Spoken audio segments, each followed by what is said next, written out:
Hi everyone, and welcome to this module on software robot life cycles. As we learned in the previous modules, it can be very beneficial to have a software robot aid us in repetitive tasks. Some processes are better suited to be automated than others. However, when creating software robots, it's important to focus on the entire life cycle of a robot. Most companies fall into the pitfall of creating software robots as fast as possible to help their employees with automating the repetitive tasks. However, as we start building more sophisticated robots, there's also best practices that we need to follow in order to effectively deploy and maintain them. This will provide the organization with the lowest possible cost of ownership. So when we look at the robot lifecycle, there are a couple of different steps we have to discuss.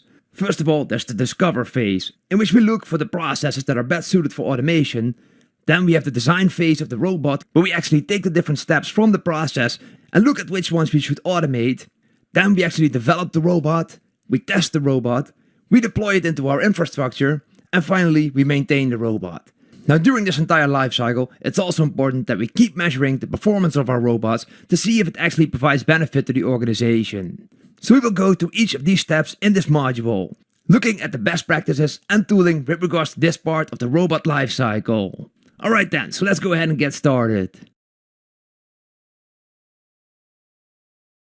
Now in the robot lifecycle, process discovery is the first step. This is where we identify and assess the processes that are best suited for automation with our software robots. Now because of the vast number of processes that usually exist in large organizations, we basically have two approaches to determine what processes are most suitable for RPA. The first one is where we use the logs of the organization and execute a process called process mining.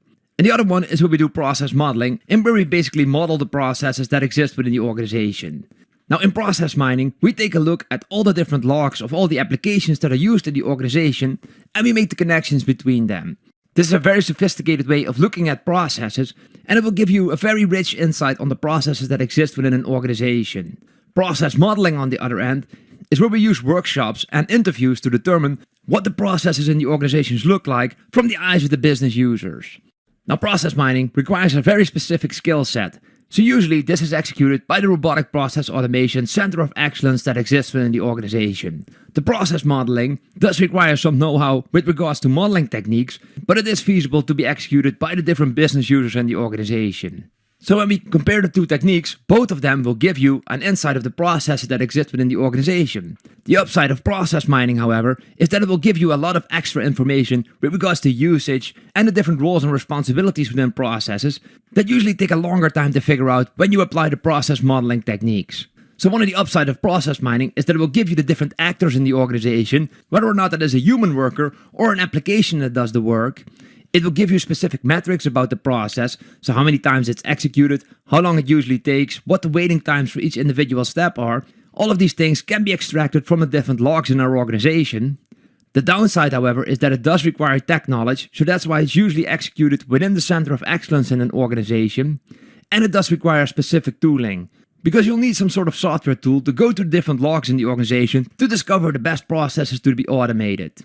When we look at process modeling, the upside is that this is a process that can be executed pretty rapidly, but it is very prone to error because usually people don't have a complete overview of the process that they are actually working on, and mapping a process end to end is definitely a skill set, and it does require the individuals that do the modeling to have some modeling knowledge.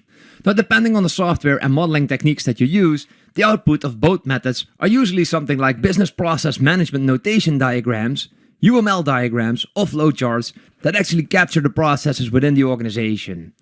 However, there's one aspect that we also need to mention, and that is that there are a lot of processes available within organizations that could be suitable for automation. When we look at a top-down and a grassroots approach to actually implementing RPA, the Center of Excellence will usually take care of the very complicated end-to-end processes that exist within an organization. These are processes with multiple stakeholders and a lot of actors in them, and it can take a long time to actually map these processes. This is why the Center of Excellence usually takes the process mining approach, because it's more time effective when looking at these large processes. On the grassroots level, we usually have smaller processes, but we do have great insights on where we can apply the robots in order to optimize these processes.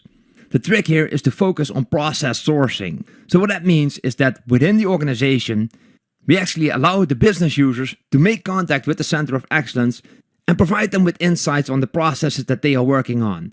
This will make sure that the center of excellence in an organization has access to all the process knowledge that exists within the knowledge workers of the organization. This will give you the best chance of automating the most suitable processes within the organization. So process sourcing is also something that most RPA vendors provide tooling for within an organization.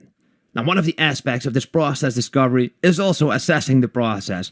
As we discussed in the previous module, you want to look at how repetitive the process is, whether or not it's time-consuming, rule-based, and whether or not it uses structured data or unstructured data, and if it's applicable to multiple systems and error-prone.